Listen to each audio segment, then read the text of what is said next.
చెప్పండి అక్క. గత కొన్ని నెలలుగా ఈ ఫోన్ ట్యాపింగ్ విషయం అనేది తెరపైకి వస్తూనే ఉంది. ఈ విషయంలో ఆల్రెడీ మాజీ మంత్రులకు కూడా సిట్ ఇచ్చారు. అయితే ఈ రోజు బీఆర్ఎస్ పార్టీ అధినేత కేసీఆర్ గారికి ఇచ్చారు. దానిపై మీ స్పందన? ఇయ్యో టైంపాస్ రాజకీయాలు చేస్తున్నారు రేవంత్ రెడ్డి. క్లియర్గా తెలుసు. ఇప్పుడు ఆల్రెడీ మున్సిపల్ ఎలక్షన్ నడుస్తున్నాయి.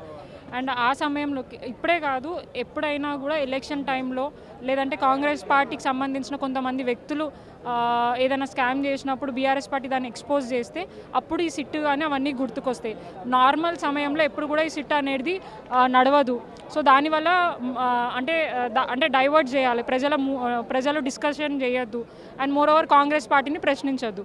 ఇప్పుడు ఆల్రెడీ ఎలక్షన్ కోడ్ మనకి డిస్ట్రిక్ట్లలో నడుస్తుంది. ప్రజలు కాంగ్రెస్ పార్టీ వాళ్ళు ప్రచారంకి వచ్చినప్పుడు ఇది అడగకుండా ఫోన్ ట్యాపింగ్ ఏమంటారు, కేసీఆర్ ఇట్లా చేసిండు అట్లా చేసిండు ఏదో ఒకటి చూపించి ఓట్లు దండుకోవాలనే ప్రయత్నమే చేస్తున్నారు తప్ప వాళ్ళు ఏదో నిజంగా తెలంగాణ ప్రజలకు మంచి చేసింది లేదంటే అభివృద్ధి చేసింది అడిగే పరిస్థితి లేదు. కాబట్టి దాని ద్వారానే ఈరోజు ఈ సిట్టు పేరుతోని కాలయాపన చేస్తున్నారు. ఇప్పుడు మీరు చూడండి, లాస్ట్ టైం కూడా కేసీఆర్ గారిని కాళేశ్వరం గురించి పిలిచారు. అక్కడ ఆల్మోస్ట్ 2 years అయింది. ఎక్కడ కూడా ఒక ఎవిడెన్స్ కూడా వాళ్ళు ప్రూవ్ చేయలేకపోయారు.